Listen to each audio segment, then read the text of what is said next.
Turn up the volume in honor of International Amateur Radio Day. This is Tesla Unwired broadcast, featuring a special lineup of ham radio enthusiasts.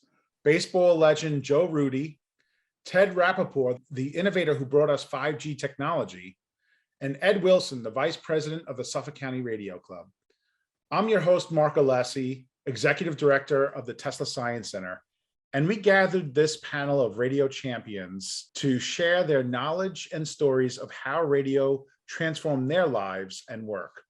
We're also going to explore the radio resurgence that's taking place in the world, as well as possibilities for the future of amateur radio.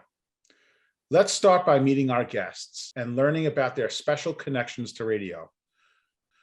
Ted Rappaport. Ted's research has led to groundbreaking knowledge in wireless communications, including the millimeter wave technology that brought us 5G. He founded NYU Wireless and the research centers at the University of Texas, Austin, and Virginia Tech. Ted now serves as the David Lee Ernst Weber Professor at NYU with appointments in several departments. He is a fellow of the National Academy of Inventors and a member of the National Academy of Engineering and the Wireless History Foundation Hall of Fame. And most recently, the Tesla Science Center honored him as the Innovator of the Year at our gala last year. Welcome to the program today, Ted. Hi, Mark. Great to be with you, and it's great to be with Joe Rudi, a great ham radio contester and a baseball hero of mine when I was a kid, and also Ed Wilson, 73, you guys. That's and that brings me to Joe Rudi. Joe, as Ted said, is a baseball legend whose professional career spanned from 1967 to 1982. Joe is a three-time All-Star, three-time World Series champion, and three-time Gold Glove Award winner. He is also a longtime ham radio advocate who has been instrumental in promoting and developing this field. Thank you, Joe, for joining us today. Thank you, Mark. Good to be here, and always fun. I enjoyed the last session we had with Tesla and the celebration there for Ted, and such a great outreach and getting all this out on the National Ham Radio Day is pretty awesome. Thank you. And then finally, our third guest, Ed Wilson. Ed Wilson is a law enforcement professional who became a licensed amateur radio operator in 1993. His interests in radio include emergency communications, home brewing, and digital modes. Ed currently serves as community manager for the M17 project. I'm going to want to know more about that, Ed, a new open source digital radio protocol. He is also vice president of the Suffolk County Radio Club, which Suffolk County is where the Tesla Science Center is located. It's Long Island's oldest club, and they are often at our events right here at the Tesla campus. Ed, again, thank you for joining us here today. Thank you for having me, guys. It's my pleasure to be here. So I'm going to throw out a question just to get us started. And first I'm going to ask you, Ted. I know your interest in ham radio started in your childhood. Can you tell us how you got introduced to ham radio? Yeah, I was very lucky. My grandfather, Grandpa Carl, had an old shortwave radio. And when I was 5 years old, he introduced it to me, and I used to tune around and hear things and heard Morse code and single sideband. I was just fascinated. And later he gave me an old CB radio. I didn't realize it wouldn't work because it didn't have any crystals in it. But, I was a kid tinkering around, and by the time I was 12, I was playing with walkie-talkies. And then when I was 13, I was playing football. I call it the best break of my life because I broke my leg in 3 places. And I was laid up in a body cast in the hospital for 6 weeks, and then 6 months where all I could do is lay there. So my grandma bought me a shortwave radio. I listened around. I learned Morse code, taught myself Morse code. And after that, growing up in Indiana, Richmond, Indiana, Cambridge City, after I was out of the body cast, I walked up on crutches and hiked up to a ham, WB9NNO, Doc Woodward, the local veterinarian. he gave me my novice license, and then I started to teach adults ham radio, Morse code, and electric theory while I was a teenager. I think the love of radio started when I was 5, but it was ham radio that allowed me to develop my interest in teaching and communications and the love of wireless. I was inventing antennas as a kid, putting them on the roof of the house. I didn't know exactly how the theory worked, but that fascination, that magic of wireless has never left.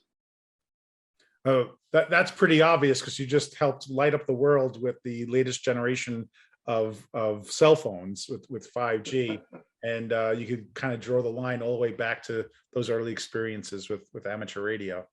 Joe, how about you? Did you get an early start also in ham radio?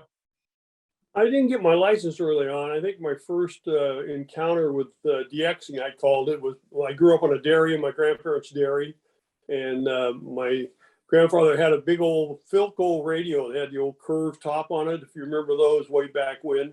And he had a wire going out the window up into a tree. And I remember going in there at night and listening, and somehow I got into the thing with turning the knobs. I think he was the one that told me first that you could hear different stations at night than you could during the daytime. And I started keeping a little logbook of the stations I could hear, because I grew up in the Central Valley, about 100 miles east of San Francisco. And but during the day, as we all know, you're only going to hear local stuff on AM. And then at night, I'd hear Salt Lake City, LA, Seattle, all that kind of stuff. It was exciting to tune around and see what I could hear. And then obviously I got a little older, got into teenage years and sports and a few girls here and there. And anyway, my wife's listening, so I got to be careful there. Anyway. So Joe, when you were a kid, was it radio, baseball, pizza, and girls in kind of that order, changing around? Well, radio took a back seat probably from the time I was 10 or 11 years old. I was fairly large for my age, and so I was playing on 2 or 3 different teams from Little League to Babe Ruth when I was 10, 11, 12. Wow. And so that's really got started. I didn't get back into my first real encounter with ham radio, believe it or not. If you guys remember a gentleman by the name of Bo Belinsky, who was a great pitcher, threw a no-hitter with the Angels. Well, I played winter baseball with him down in Caracas, Venezuela, during the winter of 1968. And we all lived in the same condo tower thing. They put all the Americans. There was 3 teams in Caracas. And I got invited by Bo and his wife. Anyway, we went over to a friend's of his house that lived in Caracas. And there, you're either rich or really poor. And obviously this is a rich family. And the son had a tower that came out the roof of the house. And we got to go in there, and Bo would go over there a couple times a week and was able to, by getting into the phone lines there in LA, contact the ham there and able to talk to his family over the ham radio. So that was my real first introduction to it. And then I didn't really encounter it again until the mid 70s. We had moved to a new home out in Danville, California, once I got established with the A's out there. And we had moved up on the side of this hill in Danville, and right about 200 or 300 yards to the south of us on the same hill was a place called San Damiano Retreat, which was a Catholic retreat place. And one of the priests there, 2 of the brothers, and the handyman that sort of took care of the grounds were all hams. And the handyman lived down a little ways below there and had a tower, and that sort of piqued my interest. And I ended up starting to go down there in the evenings, especially on weekends or something when I had got home, and sat with him and started listening on the radio. And they were big baseball fans, so we just left them tickets all the time. And they ended up giving me my novice test. So I got, but they were the ones that really got me peeked into that. And then things just kept going forward. And over the years, I progressed up to extra, of course. But that was my real first introduction where I could sit and listen day after day when I wanted to on ham radio. So before I move on to Ed, you bring up a good question for me, Joe, and that is, there's different levels of operational certification for ham radio. I'm not familiar with them. Yeah, Joe got his license when you had to know the Morse code. You don't need the Morse code anymore. But Joe, you learned to copy CW, didn't you? Yeah, no, I did. It's actually my favorite way of operating now. I'm much more into CW than I am the sideband, but I enjoy all the contests. I really got started out contesting on sideband, and then I realized I was missing half of the contest by not getting the CW. So that's when I was fortunate just a couple of years after I got licensed to get exposed to that. And yeah, when I got my license, there was 5 levels. Now there's only 3. But you start out as a novice, and I think it's technician now. I think they've done away with the novice, and then you go into general and extra. They've done away with the other 2 levels, so it's a little simpler. They've done away with the code requirements, and that was always scary going into the FCC offices, trying to copy there, and your hands are shaking so much. It's, I'm playing in front of millions of guys, and I'm scared to death trying to take a test. But if you have like a technician, does that mean like you can't get a certain radio and use it if you don't have the next level of certification and pass the test? Or exactly, as you went up the levels, novice test was mainly just to get you exposed to radio. I think Ted, you're going to have to help me remember a little bit, or Ed there. I think you had maybe 10 meters that the novice could get on back then, and then you went to the technician. You basically were limited in frequencies. Originally the technician would not allow you on the HF bands. It was only the very, very UHF, ultra high frequency and above, where you could only talk maybe 20 or 30 miles. The real fun was at the HF high frequency bands, and of course Morse code or CW goes farther around the world on limited power than sideband. So as you got the higher levels of license, you got more spectrum privileges, more radio privileges that allowed you to use more frequencies that are better at night and day, and more bands. And of course, extra was the highest, and you had basically unlimited use of the various frequencies from HF, which are the frequencies that Marconi used, the very low frequencies, the very large wavelengths, 160 meter band, all the way up to very, very high UHF, VHF microwave, and even millimeter wave, where moon bounce is done. Wow. So Ed, being here on Long Island, I'm going to have to rely on you to help us get through that process. But Ed, tell us how you got involved with ham radio and at what age? I got involved listening to local emergency communications at probably about the age of 5. My uncle, who was a fire department member, FDNY member, gave me a handheld crystal scanner, and I was able to listen to all the different fire department frequencies in New York City. From then, I moved on to a programmable scanner where I started monitoring the NYPD frequencies.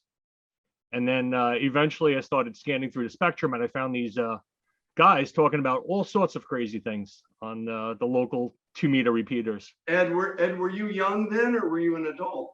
I was young. I probably found ham radio probably about 13 or 14 years old. Yeah. Started doing some investigations on it, and then I learned that there was a Morse code requirement. I tried to learn it, and it just wasn't for me. So I kind of pushed the ham radio desire to the side, continued monitoring the local emergency communications. And then sometime in the early 90s, they did away with the Morse code requirement. And I came into the hobby as a no-code technician. And that was probably about 1993.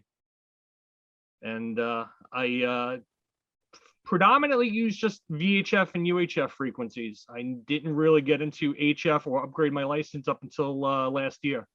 So. And has that, how much has that changed your use of radio as you've upgraded your license? Is it a different broadcast that you're focused on now, or are you speaking to different folks, or what are you concentrating on? Well, I predominantly still use VHF and UHF. I do have HF privileges, which I do use sometimes. I like to play around on 17 meters. That seems to be my favorite band of choice as of late. So a lot more global communications are available using RF on the HF frequencies than on the more local VHF and UHF. Mark, what I think is amazing is in all of our stories, we all have been ham radio operators for many decades. And what's incredible is Joe Rudi learned about ham radio in Venezuela before long distance and the internet was inexpensive. I mean, Joe was using a phone patch, which was using ham radio to carry non-business phone calls, from LA to Venezuela. And a lot of the ham radio operators of the 1970s and 80s became the engineers that built the cellular telephone industry and the internet. There are so many famous hams that built the wireless companies, the internet companies that all got into ham radio through one way or another. I'm going to dial it back for a second in terms of thinking of the world before wireless communication, before ham radio, before cell phones. We're the Tesla Science Center. Nikola Tesla was really enthralled with the potential opportunity of wireless communications. And as early as 1901, was experimenting on wireless communications and remote control, being able to wirelessly communicate with what he called the teleautomaton, but a remote controlled boat. And when you think about the public that, couldn't fathom, at the turn of the 20th century, a boat being controlled remotely, when he brought that boat for exhibition at Madison Square Garden, they accused him of having a trained monkey inside, because it's akin to, telling you, excuse me for 1 second, I'm going to go behind this tree and teleport to Mars. They just couldn't fathom that kind of technology. And, but between his work and Marconi's work, how much have any of you looked at some of that early work and that history since becoming involved with amateur radio? Yeah, I'll go first because I was fascinated with it. I read about Marconi and about Tesla and about Fessenden and DeForest. It was really when I started teaching in the late 1980s, I became fascinated with it and became involved with the Radio Club of America, the world's oldest radio society. And I was very fortunate early in my career to win the Marconi Young Scientist Award in 1990. So I was 29 years old. And I got to meet Marconi's living oldest daughter, Joia Marconi Braga. And we became pen pals for many years. And so I read a lot about Marconi and how he developed, and even heard from his daughter how that whole enterprise evolved. And then, of course, Tesla and Marconi were contemporaries, all vying for funding for their entrepreneurial ideas. And what I find amazing is that these visionaries, Tesla, he predicted that all of us would be walking around with a mobile device. I think in the 1920s, maybe it was earlier. I remember reading something about Nikola Tesla. He predicted everyone would have a device where we would communicate around the world. So he was really prescient. He saw this. And I think it's, that's why I love research. I can work on things that maybe seem like science fiction today. People thought 5G and millimeter wave would be science fiction. That's the tip of the iceberg. But for me, I've always been inspired by the Nikola Teslas of the world. And I think it's great. There's a museum and energy meant to keep the memory and the accomplishments and the vision of Tesla and Marconi and others alive. I think it's important. It's important, especially for youth, I think, to realize that they can change the world. I'm really enthralled with the fact that a lot of you mentioned that a lot of the folks that have been involved with connecting us through cell phones were originally ham radio enthusiasts, and so what potentially is behind that correlation? Is it that they just happen to be fascinated with all things wireless, or are there building blocks within the learning the ham radio process and how it works, where it's easier for their mind to go to a point where they understand RF engineering and what's needed for cellular.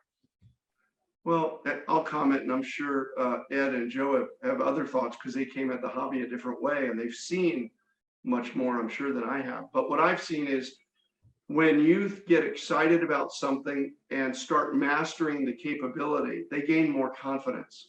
As human beings, it's hard to like what you don't know. But as you get to know something and you find out you enjoy it or you're good at it, it's very easy to take that into your career and into what you do for a living and the contributions you make.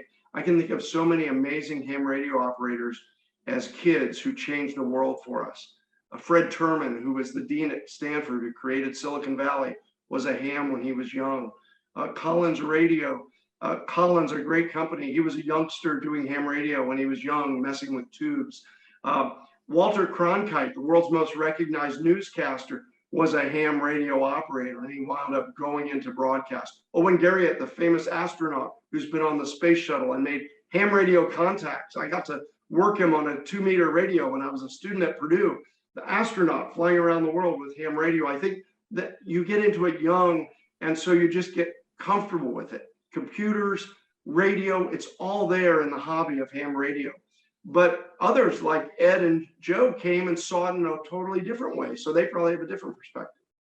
Ed, Joe, have you seen a light turn on, not only obviously within yourselves as you got turned on to ham radio, but have you seen it in young people getting involved with ham radio?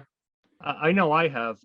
I feel that the spirit of ham radio is based on building things and experimenting. I wholeheartedly believe that the original hackers were ham radio operators. And with some of the projects that I'm involved with lately, we see an incoming of these younger hacker culture type of people coming into the hobby, especially with the open source project that I'm involved with now. So it's great to see the youth coming in and not necessarily just coming in for some of the older modes like single sideband and working CW, but some of the newer, more fascinating stuff like working satellites, working some of these digital modes, and building their own equipment. Yeah, it's sort of the same way.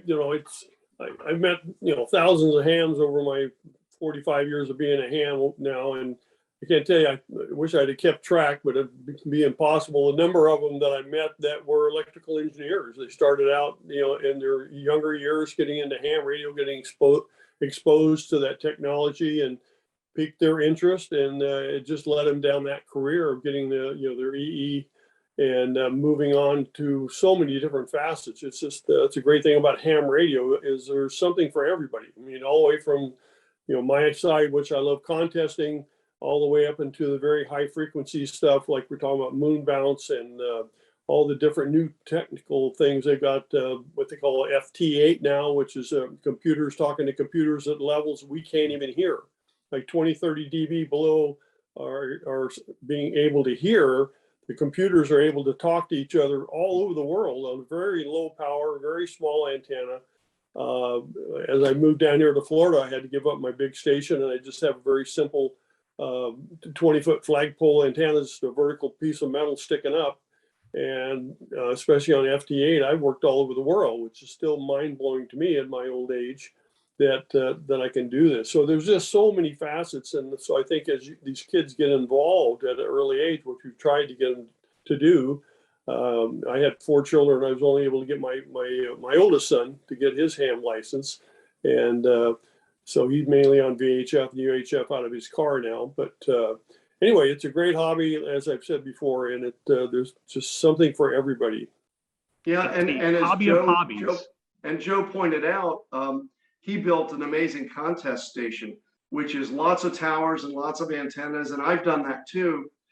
It's so exciting to do that as a pastime, and you don't have to be technical. You get into ham radio and you learn about it. You learn about it from others. It's a very social network. In fact, you can go around the world, and any ham radio operator on the world, there's about 3.5 million of us licensed by our governments in hundreds of countries.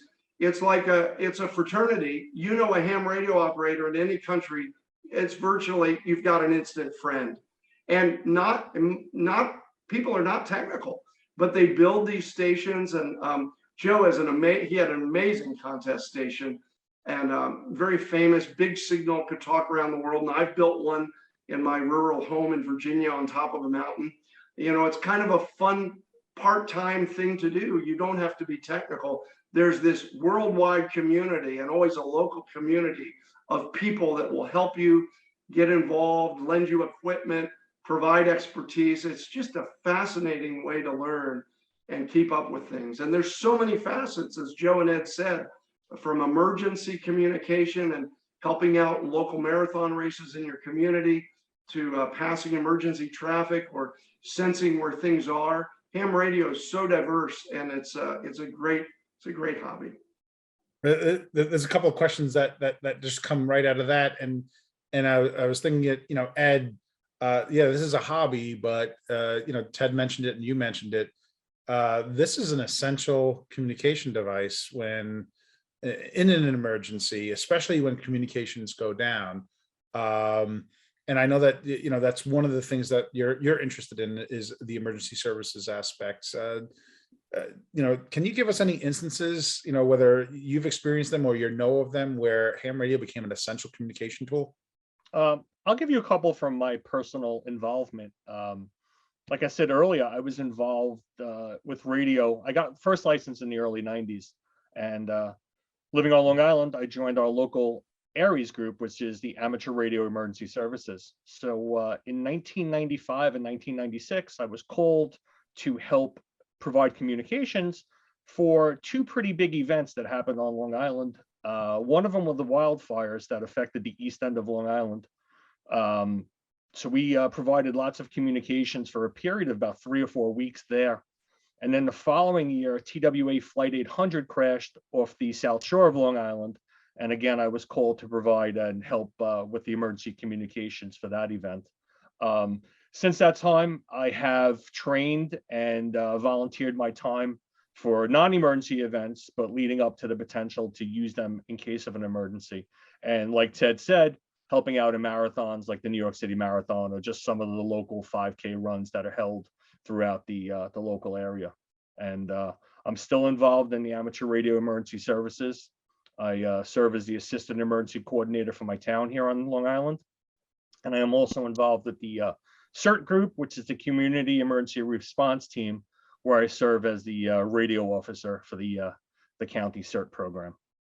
Oh. Ted, Joe, similar stories to Ed's in terms of, have you seen ham radio, in an essential service when communications go down or in an emergency situation? I guess I'll go next. I've just had a couple of instances. I played with the California Angels from 77 through 1980, and we were living in Laguna Beach, very close to the ocean. And this was pretty early on. I think at the time I probably only had a general or advanced class license at that time. And I used to come home after the ball games, get home 11:30 midnight or so, and grab a couple glasses of wine. And I had a basement station, and I would go down there and turn on the radio. It was my way of unwinding, relaxing after a ball game.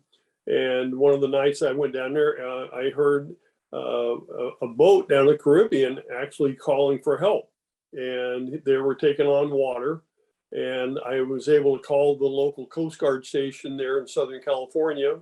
And back then you could dial the operator and say, "Can you connect me to the Coast Guard station?" I told them what frequency I was listening on, talking to these guys, and they were able to connect with the people down in Florida and actually go out and rescue these guys. The other time that I did any kind of phone patch stuff at all was back, I can't even remember the year now, but when Mexico had the huge earthquake. I don't know what it was, 15, 20 years ago. Time flies by, but there was a big need for safety and welfare messages being passed back and forth, people trying to contact family and friends down there. A lot of Americans, of course, go down to Mexico and spend the winters or have actually moved down there. So those are the two main periods that I was involved, that I actually did anything during emergencies. Wow, Joe, that's amazing. You you saved a ship at sea. That's pretty incredible. One time in 45 years. Yeah, but it's great you did that. You were at the right time and the right place, kind of like when you were a baseball player. Hey, you who stays up all night, never know what you're going to find when you go fishing that lake. Well, there's been so many well-documented success stories of ham radio saving the day, but I remember one vividly because it happened to myself. I was a very young professor. We had just had our third child born, and we decided to take our first family vacation ever. I think it was 1990. We had a brand new minivan, and we drove down to the west coast of Florida. We were going to take a vacation. I was working hard as a professor, assistant professor, working for tenure, so I wasn't getting much time off, and I was trying to build this new research program in wireless. And I was doing a company also, so we needed a break. We drove down in the family minivan, had a great vacation, and on the way up from Florida back to Virginia Tech on the interstate, we're driving along in northern Florida, and all of a sudden, I'm in the traffic on the interstate, and a semi-truck in front of me drops a giant angle iron. It's like 12 feet wide and 6 inches tall, and I couldn't avoid hitting it. And our van went right over that angle iron, and it sheared off the gas tank, which I had just filled up, full tank of gas, and it ripped the entire gas tank and spilled 20 gallons of gas on the interstate. I had no power. I lost control, but was able to get, miraculously, grace of God, got the van over to the side. Luckily, no one wrecked. It was horrifying, but there we are, stranded in northern Florida on the side of an interstate with no car and no power. Well, thankfully, I'm a ham radio operator. I had my trusty handy talkie, and I got on the local repeater on 2 meters. This is before everyone had cell phones. In fact, I was doing research on cell phones, and my hometown, Blacksburg, Virginia, did not yet even have cell phones, or maybe only a few people had it. But luckily, through the grace of God and the ability of ham radio, I was able to make a call, and a local ham drove right out to me, called AAA, and the ham radio community took us in, helped us find a hotel. We were stranded for 2 days because they had to ship the part in for the gas tank to the local repair shop. But if it weren't for ham radio, I don't know what would have happened. It was starting to be nightfall. So that's just a typical example of, I think, ham radio, how it helped people before the cell phone industry, and it's still valuable when you don't have cell phone coverage. That's remarkable. That's a harrowing experience. Some of these stories reminded me, the Titanic. There's a lot of connectivity to the Titanic between Marconi and Tesla. In fact, when the Titanic sank, we said that Marconi and Tesla were contemporaries, and we are committed to telling the story of Tesla and his contemporaries as accurately as possible. People see them as, were they adversaries and competitors, and to an extent that they were, but they were also somewhat collegial with each other. Tesla, on a flip side, outside of wireless, people see Tesla versus Edison and AC versus DC, and sometimes the stories around them that surround them are embellished or changed. It's almost like playing the game of telephone. They've been told so many times as folklore that they've changed. So for us as a science center, we're trying to study the facts and report them as accurately as possible so we can learn from them. And a lot of the folks that are involved with the Tesla Science Center, like Ted, or like Vint Cerf, one of the fathers of the internet, and Marty Cooper, the inventor of the cell phone, who Ted and Vint had introduced us to. They all have been involved with the Marconi Society for a number of years as well. So my understanding is Tesla came up with a lot of the foundational building blocks for wireless. Marconi moved very fast. He utilized some of those building blocks that Tesla created, and it might have been with Tesla's blessing, because they were collegial, for a while until the money followed Marconi, and then there were patent battles.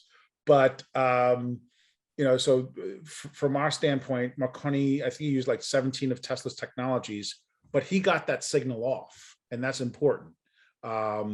There and as Ted alluded to, there's this,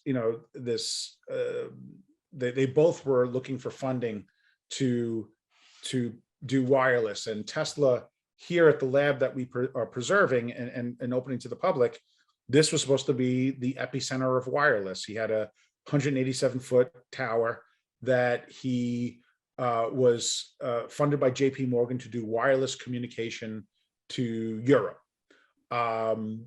And Marconi got the signal off. He did Morse code. Tesla was trying to do two-way voice like ham radio with multiple channels. And Morgan calls Tesla on the carpet and asks, how did this guy beat you? And Tesla, like, he didn't. He's doing something different. So it's simpler. I'm trying to do two-way voice. And JP Morgan was like, I didn't need that. I just needed Morse code. I just needed to know the New York Stock Exchange ticker tape, when I'm in London. And then Tesla, came out and said, I also think I could do wireless transmission of electricity with the same towers. And we'll get into that in a little bit. And Morgan, what do I need that for? How do you make money off of that? You can't meter it. So there's a couple of different stories that we're trying to research, where either Morgan was concerned with wireless transmission of electricity, that it would compete with the transmission distribution system Tesla already invented, that Morgan and a lot of his companies were selling rubber and copper into the wired system for transmission of electricity. So he was concerned and upset and did what he could to ruin Tesla. Or the other side of that story is that Morgan just saw it as too risky and had no interest in investing, and Tesla was having a hard time raising capital after Marconi was able to get that transmission off. But I mentioned that we were talking about the boat sinking, and Joe, you were able to help save the people on that boat with radio. Well, when the Titanic went down, Tesla's star set because Jacob Astor was on the Titanic, and he was a very good friend of Tesla's and a potential investor in Tesla's wireless, and he died on the Titanic. And his brother took over the Waldorf Astoria where Tesla lived, and had run up some debts, and they ended up booting him out of the Waldorf Astoria, taking over this property, knocking down his tower. But when that Titanic went down, there was a Marconi system on board, and they were able to use wireless communication and the radio to communicate that it was going down. And there were boats in the area that were able to come to the location and at least save some of those passengers. And so Marconi stock rose in the wireless community as a result of that.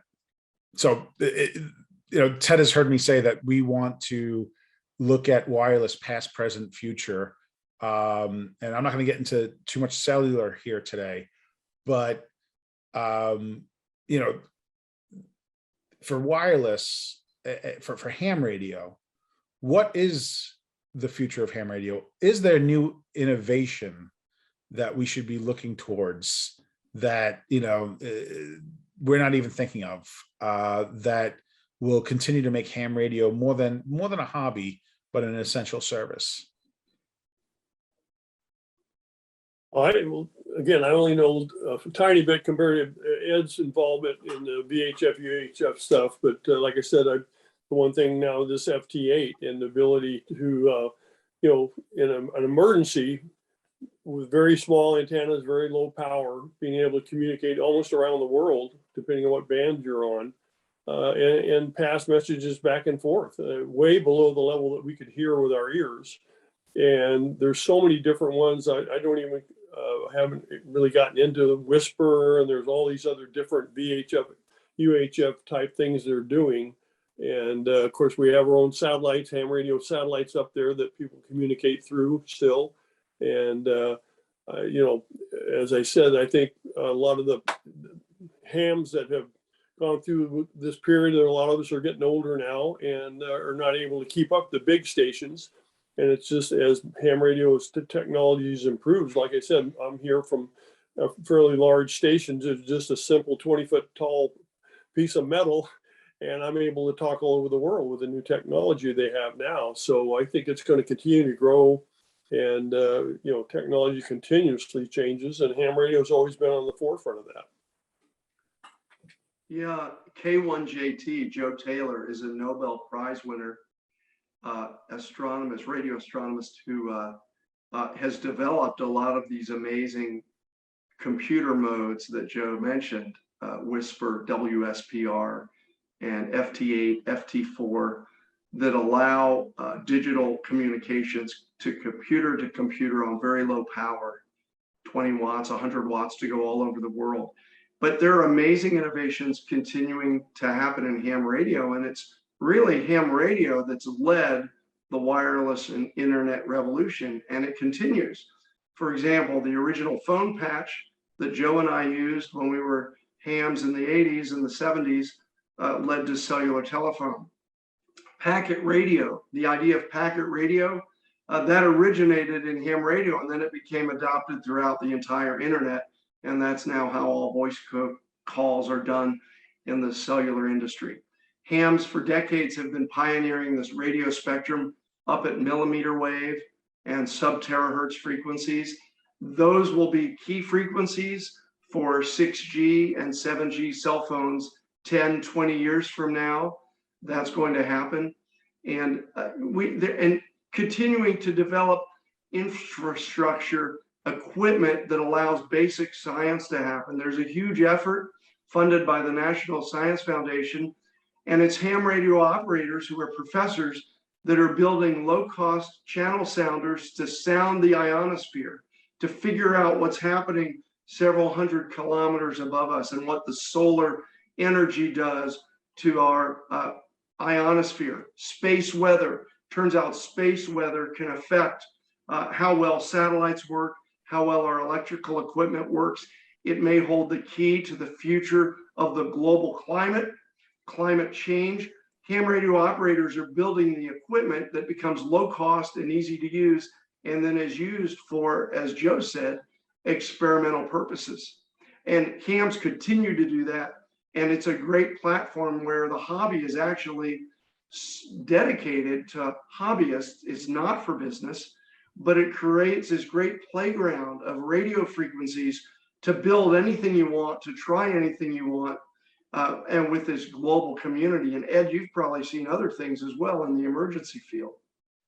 Yes, my primary interest in communications is VHF and UHF, and I have been, since I got back into the hobby a few years ago, I've been involved in a lot of the digital voice modes, DMR, D-Star, Yaesu Fusion, and the new open source mode that I'm involved with is M17, which is a new digital radio protocol for voice and data. So we've been doing a lot of work there. My knowledge base has grown tremendously working with some of the individuals in that field and seeing some of the visions that they have to take these new technologies into space, doing a lot of satellite work, which I'm starting to get involved with now myself. So definitely a lot of great things I see on the horizon for amateur radio. And the more younger people that we get involved with this, we're going to have another revolution of the next technology out there. And it's going to once again be started in the ham radio community. Yeah, and I think having high school teachers and college teachers and grade school teachers getting kids used to the idea of wireless and electronics, that can only help us. To your point, Ed, getting the youth involved, I think there's a huge opportunity and lots of resources there. The STEM curriculum is definitely going to boost the ham radio community in the future, and that's something I'd like to get more involved with, becoming a mentor to some of these younger high school students and maybe grade school students who do have an interest in wireless and some of the other technologies such as robotics and whatnot. And I can help as much as I can. And if I don't understand it, I'd be more than happy to learn it and pass the knowledge on to the future of this great hobby. And that, the limited knowledge I have, so I am not a ham radio operator, but I do aspire to be one. Not yet, Mark, not yet. Exactly. I do aspire to be one. But hanging out with you guys over the past few years, and talking to folks like, Ted, our friend Vint Cerf, working at Google now, I know one of the projects they're looking at, and I think he's working on, is using a form of ham radio for interplanetary communications. Knowing that some of the largest tech companies in the world are looking at, what happens when we do colonize Mars and how are we communicating? And it's not going to be a cell phone call. It's going to have to be a ham radio. And if that is our future, however far away it is, not only do we have to get the next generation excited about this kind of communication and understanding it so that they can innovate, there's going to be a whole new level of jobs around this. And it's not just a hobby. It often leads to a great career. In fact, there are still companies, engineering companies, where if a kid comes in and he or she has a ham radio license, it's almost a guaranteed job, because you learn so much by experimenting, by gaining intuition. That's what the hobby of ham radio allows someone who's young to do. And so parents, teachers, I think they all embrace the hobby. It's just, Ed, we need more of you. You've inspired me to get out there and get into the schools. I'm trying to get W2NYU set up. I've got a good administration which is going to let me get the ham radio system going back up, the station back up at NYU, but getting at the high school. I know what I can do to help. Yeah, thanks. I'm close enough. Yeah, no, I appreciate it. But what's amazing is even if people find it later in life, it's such a fulfilling hobby where you can meet so many amazing people. Like through ham radio, I've met my baseball hero, Joe Rudi. Joe, I watched you when I was a kid in Indiana. I watched you in the World Series. I mean, where can you meet an all-star baseball player? Or Joe Walsh, the guitarist and songwriter for the Eagles. He's a ham operator. King Hussein of Jordan, I talked to him on the radio when he was King Hussein, JY1, and Barry Goldwater, elected politician from Arizona. Yeah, he was in Arizona, I think. I mean, ham radio operators come from all walks of life, and it builds the soft skills, the social skills when you're young, getting into the hobby of just meeting people from other walks of life. And I feel very blessed to have been in this hobby. It's just been far beyond the technical aspect. It's a community, and indeed ham radio operators do lead the way, and ham radio will be on Mars. I'm sure of it, because every technological revolution has had hams leading the way. That's remarkable. So we're coming up on an hour, and you've all been very generous with your time. I guess. Are you going to let me, Mark? Are you going to let me ask Joe Rudi what are some of his most memorable plays are in baseball? Because I'm dying to know that. I saw so many of them. I was going to say, what were the questions that we didn't ask that you want to ask now? And I didn't get a chance to say that, but that is exactly the point that we're at. So Ted, good segue. So Joe, do you have any comment on that?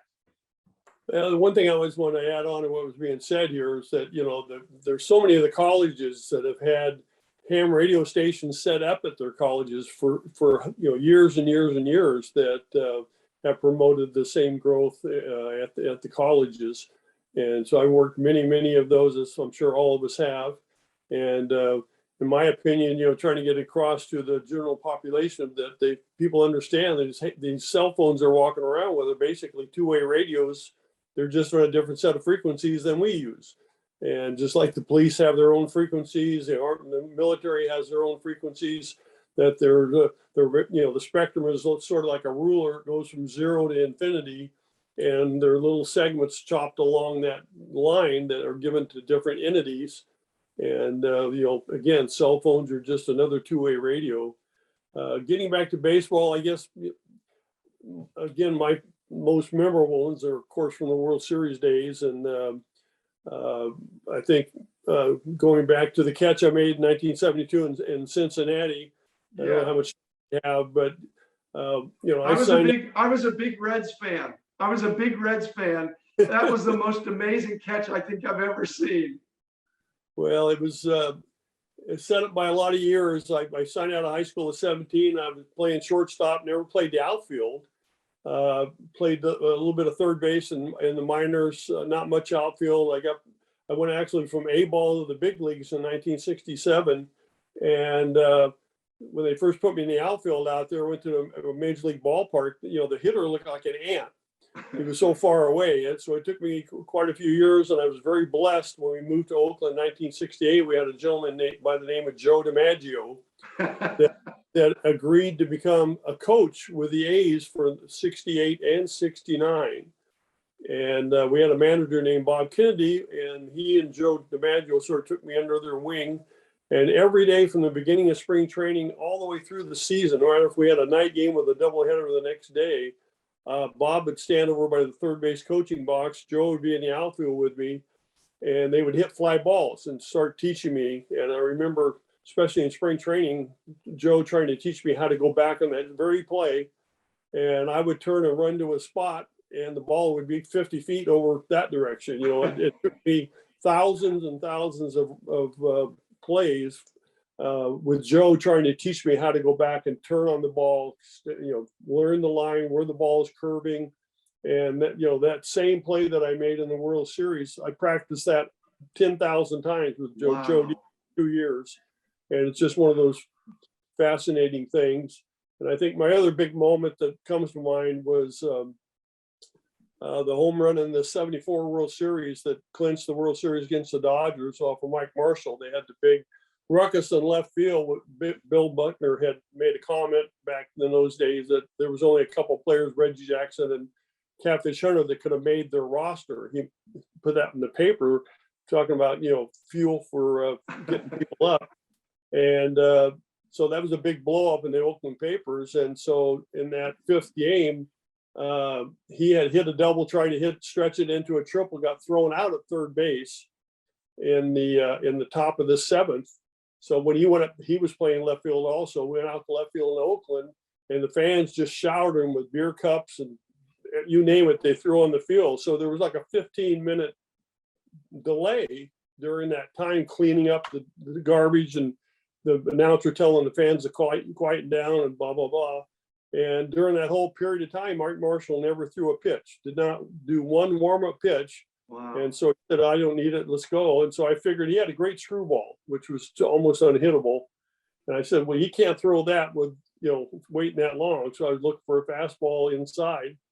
And he threw it there, and I hit the home run. That was the clinching run that, won the World Series on that 3-2 on that home run. And so those are my two high points of my career that I remember the most of doing that. And like I said, that none of us ever get there by ourselves. We've all had great teachers and so many great coaches over my career in baseball, and the same thing in ham radio. I can't even begin to list the number of people, because I have no technical background at all.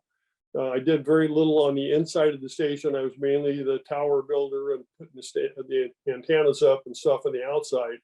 And so the hundreds of guys that I spent hours on the phone asking them how to do this, how to do that. And that's the great thing, as you said before, about ham radio, is there's just an unlimited number of people out there that are willing to help you.